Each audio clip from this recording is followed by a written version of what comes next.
A new teacher arrives in Mujin, a quiet, fog-covered city. He's been assigned to teach at a special school, one for children with hearing and speech impairments. But from the moment he steps through the gates, something feels off. The students avoid eye contact and look afraid. One day, he witnesses a student being placed in a washing machine as punishment for misbehaving. Shocked, he begins to search for the truth. But the deeper he goes, the more danger he finds. Can he save these children before it's too late? The film begins with a man driving toward a new city. His name is In-ho, an art teacher who has been transferred to a special school for children with hearing and speech impairments. As he drives through heavy fog, his car hits an animal, causing him to lose control and crash. At the same time, we see a heartbreaking scene. A young boy jumps in front of a train, ending his life. After the accident, In-ho takes his damaged car to a nearby garage. The mechanic tells him there are many cars ahead of his and the repairs will take some time. Since he's already running late,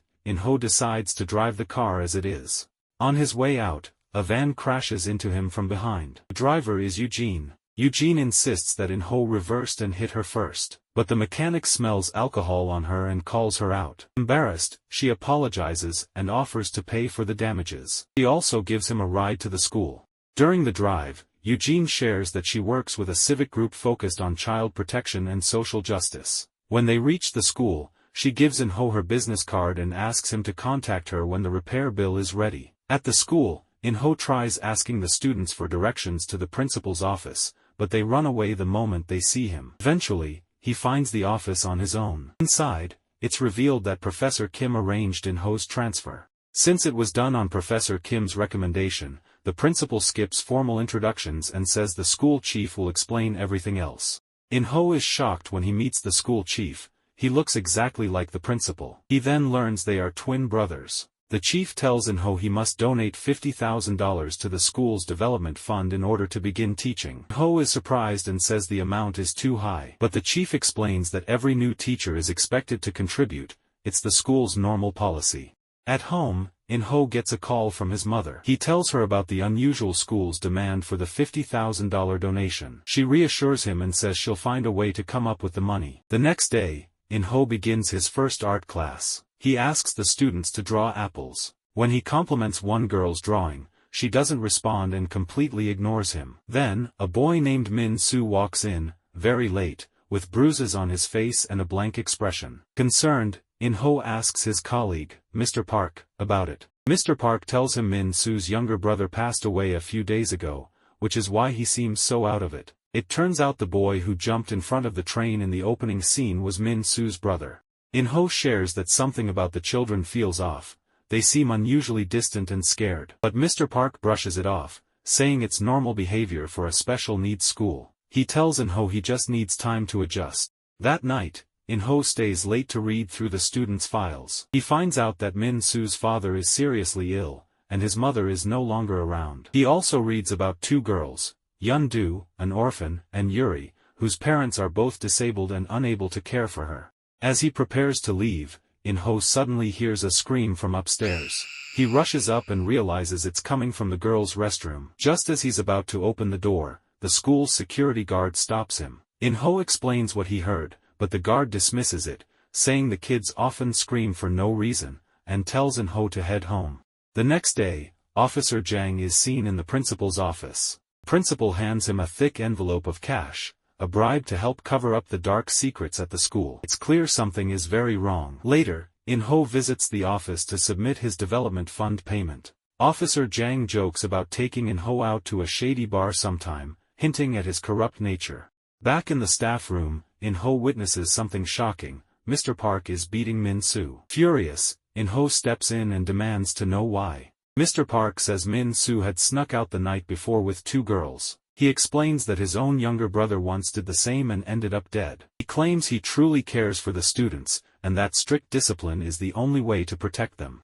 As In-ho leaves the school building, he notices Yuri sitting dangerously on a window ledge. He gestures to her but she does not see him. Alarmed, he runs upstairs and quickly carries her down to safety. Startled, Yuri flinches and hides in the corner of the bed. In-ho gently apologizes for scaring her. As he turns to leave, Yuri tugs on his shirt and signals for him to follow her. She leads him to the school's laundry room. When they enter, In-ho is shocked. he sees a woman violently pushing Yun-Doo's head into a washing machine.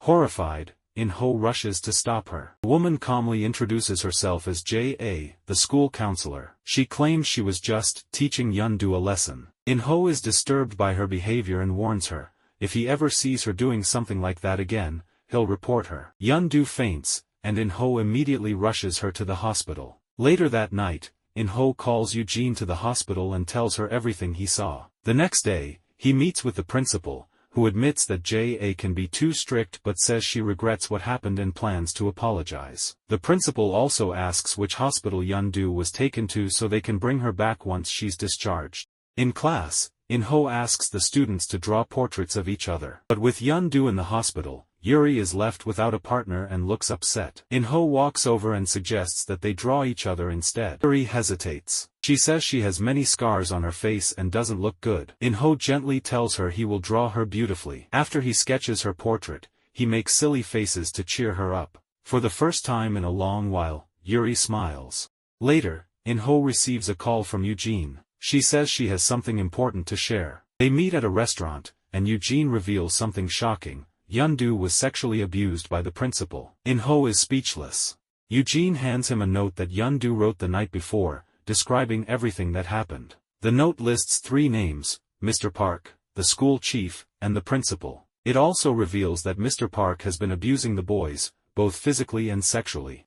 Furious, In-ho tells Eugene to go to the police. But she says it's useless, the officers are corrupt. Even if they report the case, the children will just be sent back to the same school. Suddenly, In-ho realizes something terrifying. He told the principal which hospital Yun-Doo was in. In-ho races back to the hospital, but Yun-Doo is nowhere to be found. Just as panic sets in, Eugene opens a cupboard in the corner, and inside is Yun-Doo. Eugene gently hugs her, trying to comfort her. The next day, Eugene brings both Yun-Doo and Yuri to a human rights center. She encourages them to speak freely and share the truth. Using sign language, Yun-Doo explains what happened. She says that she and Yuri were playing outside when Yuri went to the bathroom and didn't return for a long time. Worried, Yun-Doo went to look for her. That's when the principal saw her and called her into his office. Once inside, he showed her an explicit video of a couple. Then, he began to touch her inappropriately. She managed to push him away and ran into the bathroom to hide, but he followed her and continued the assault, ignoring her cries for help. In-ho realizes with horror that the screams he heard that night were Yun-Doo's, and he feels a deep guilt for walking away. When Yuri hears Yun-Doo's story, she breaks down in tears. Through sobs, she reveals that something similar happened to her too. One day, while waiting for Yun-Doo, the principal approached her and lured her into his office. There, he took advantage of her. She cries uncontrollably, and Eugene holds her tightly, trying to soothe her pain. Yun-Doo adds one more thing. After the incident, she couldn't find Yuri and heard music playing from the principal's office. That's when she witnessed what he was doing to Yuri. Horrified, she ran off, but the principal caught her. In sign language, he threatened her, warning that she would be dead if she told anyone. That evening, In-ho returns home. His mother arrives with his young daughter. He is a single dad as his wife passed away years ago. When she asks how things are going at school, In-ho stays silent. His mother gently reminds him to keep a good relationship with the principal, saying he's well connected and can help In-ho get a job in Seoul in the future. She also reveals that she has sold her apartment and moved into a tiny room to help raise the $50,000 for the development fund. Later that night, In-ho's daughter suffers from an asthma attack. His mother scolds him, saying he should focus only on his child and not get involved in anything else. The next morning, Eugene goes to the city education office and files a formal complaint against the principal. She hands over all the evidence, but the officer questions her, did these incidents happen during class time? Eugene says no, but insists it still happened on school grounds. The officer coldly replies that it's not their jurisdiction and advises her to go to City Hall. Eugene explains she already went to City Hall, and they sent her here. Realizing that no one wants to take responsibility, she rushes to the police station. There, she meets Officer Jang and tries to file a report, but he immediately refuses. He defends the principal, saying he's a respected man who's won many awards, and there's no way he would do such things. Eugene is frustrated and heartbroken. No one is willing to listen. As if things couldn't get worse, she realizes she's locked her keys inside her car. Just then, her phone rings. A friend tells her that a TV station in Seoul has agreed to cover the story. She rushes over. Meanwhile, back at the school, Mr. Park is violently beating Min-soo, trying to force him to reveal where Yeon-do and Yuri are hiding. But Min-soo stays silent. Furious, Mr. Park grabs a golf club and is about to strike him when the principal steps in. Instead of stopping the abuse, he coldly tells Mr. Park to continue somewhere quieter. Just then, In-ho appears outside the office. He had come to deliver an orchid plant, a gift from his mother for the principal. But what he sees shocks him. Min-soo is bloodied and trembling, while the principal sits calmly, unbothered. In a burst of anger, In-ho smashes the flower pot over Mr. Park and rescues Min-soo, rushing him to the Human Rights Center. There, In-ho gently urges Min-soo to speak up. Min-soo hesitates, then asks, "If I tell the truth, will justice be done?" In-ho promises him that those responsible will be punished. Min-soo finally opens up. He shares that Mr. Park used to take him and his younger brother to his house, where he sexually abused them. His statement is broadcast live across the city. Soon after, the principal, the school chief, and Mr. Park are arrested. In the police car, the principal turns to Officer Jang, angrily reminding him that they paid him off. He orders him to play dumb and to hire the best lawyer available.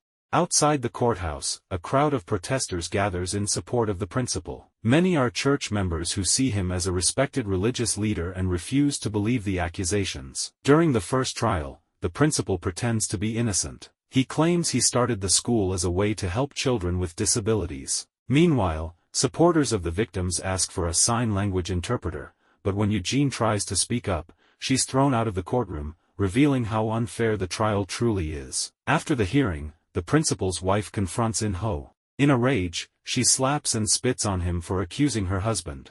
Eugene steps in and a scuffle breaks out between the two women. On the way home, In-ho asks Eugene if he can stay at her office for now. He explains that he's lost both his job and his housing. Eugene reassures him that she'll do everything she can to help him get reinstated.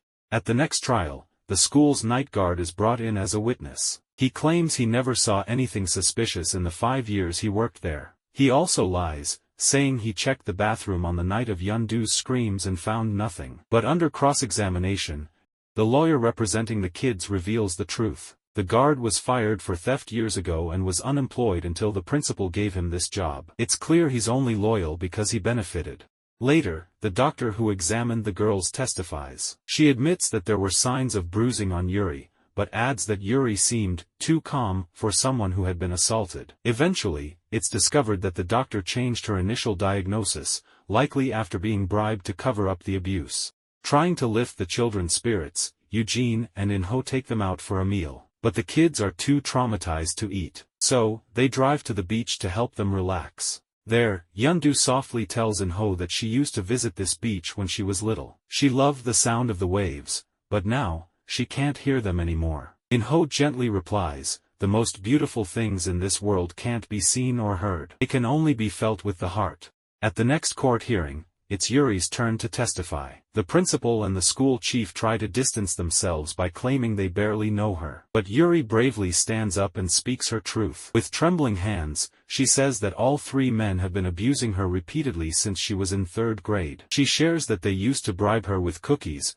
knowing full well about her eating disorder. She also reveals that the principal would tie her to the table so she couldn't run away. That night, another social worker tells In-ho and Eugene that the principal is trying to shift the blame by offering money to the families of Min-soo and Yuri. Since both their parents are mentally unwell and don't fully understand what's going on, they're easy to manipulate. If the families accept the settlement, the principal and his accomplices would only face charges related to Yeon-do. Eugene angrily exclaims that these predators deliberately targeted children who lacked guardians to protect them, knowing there would be no one to fight back.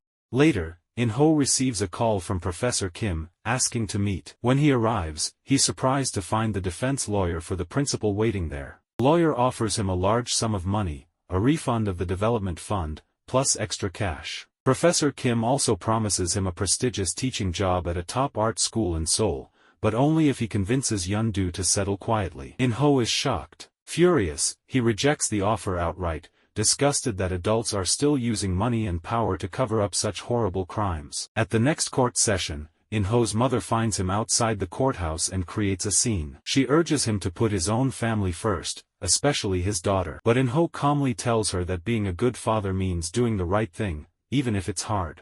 In court, the defense lawyer tries to discredit Yun-do's testimony. He pressures her, asking whether it was the principal or the chief who abused her. When Yun-do says it was the principal, the lawyer challenges her to identify him. Since the two men are identical twins, it is hard to tell them apart. It's a dirty trick, a final attempt to confuse her and escape blame. But Yun-do doesn't hesitate. She walks up to them and uses sign language to say something that causes a clear, emotional reaction in one of the men. She confidently points at him and explains that he is the principal because he always made a specific sign before hurting her, a threatening gesture that means, if you tell anyone, I will kill you. Still not giving up, the lawyer tries another angle. He says that Yun-do had earlier claimed she heard music coming from the principal's office the night she caught him abusing Yuri, but as a deaf girl, how could she possibly have heard it? He calls her a liar. Yun-do firmly insists that she did hear the music. To prove it, the court conducts a hearing test. She is told to raise her hands when she hears music and lower them when it stops. The test begins, and Yun-do accurately responds every time, proving she does have partial hearing. Her statement stands, and the courtroom erupts in applause, moved by her courage. Later, as In-ho walks outside, his mother quietly hands him a bag of treats, snacks for the children. It's a small gesture, but one that shows she is proud of her son. Eugene visits Min-soo's grandmother, hoping to dissuade her from accepting a settlement. But to her dismay, she runs into J.A., who has already arrived with a signed agreement in hand. With a cold, emotionless gaze, J.A. shows her the document and says the grandmother accepted the money without hesitation, claiming she had no other choice. That night, Min-soo approaches In-ho, anxious but determined. He says he wants to do a good job in court and asks to review his notes. But In-ho can only look at him with guilt and sorrow. He gently breaks the news: his court appearance has been cancelled, because his grandmother settled with the perpetrators. Min-soo is devastated. His eyes well with tears as he asks, how could she forgive them so easily, after everything they did, after they killed my brother? His voice shakes with rage and heartbreak. You promised me they'd be punished, he yells. In-ho, overwhelmed with guilt, pulls him into a tight hug and apologizes over and over, feeling as though he's failed the boy. Later, Yun-do quietly approaches In-ho with a horrifying revelation: the explicit video that was played when she was dragged into the principal's office wasn't random. It was a recording of the principal abusing Yuri. Determined to find concrete evidence, In-ho and Eugene sneak into the school that night. In the principal's office, they search through his belongings and find the footage. To their shock and disgust, they realize there's a CCTV camera installed in the room, used to record his own criminal acts, an unthinkable act of depravity. The next day, they show the video to their lawyer, who is stunned. He confirms that the evidence is damning, and says that justice should now be inevitable. However, because the footage contains graphic content involving minors, it cannot be played in open court. He assures them he will submit it directly to the judge for review.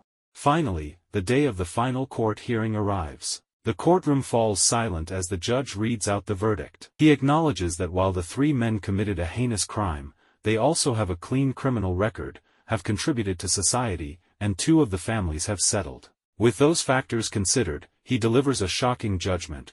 Mr. Park receives 8 months in jail and 2 years of probation, while the principal and school chief get 6 months and 1 year probation each. The perpetrators look relieved and even pleased, smirking as if they've won. In contrast, In-ho, Eugene, and the children are stunned, broken by a system that has once again failed them. It is later revealed that both the judge and In-ho's lawyer were bribed, and the crucial evidence was never submitted to the court. Justice was bought and buried.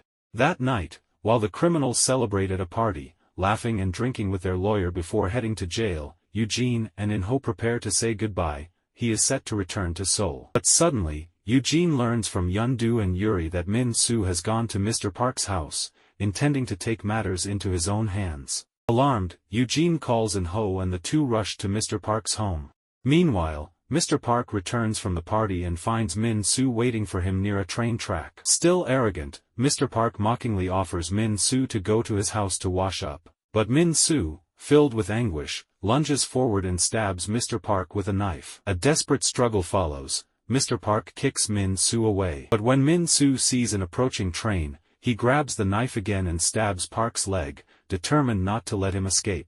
In-ho arrives just as the train barrels toward them, but it's too late. With horror in his eyes, he watches as the train strikes both Min-soo and Mr. Park, ending everything in a split second. In the aftermath, In-ho, Eugene, and the children hold a quiet funeral for Min-soo, honoring the boy who had suffered so much and bravely stood for truth. Members of the human rights group gather outside the courthouse in protest, demanding justice for the children. But instead of being heard, they are harshly pushed back by police, forced to disperse. Amidst the chaos, In-ho walks into the street, holding a framed photo of Min-soo high in the air, a silent plea for the world to remember his name and his story. But even then, the system suppresses his voice. He is pinned to the ground by the police, a powerful image of how far the injustice runs, and how truth is still being silenced.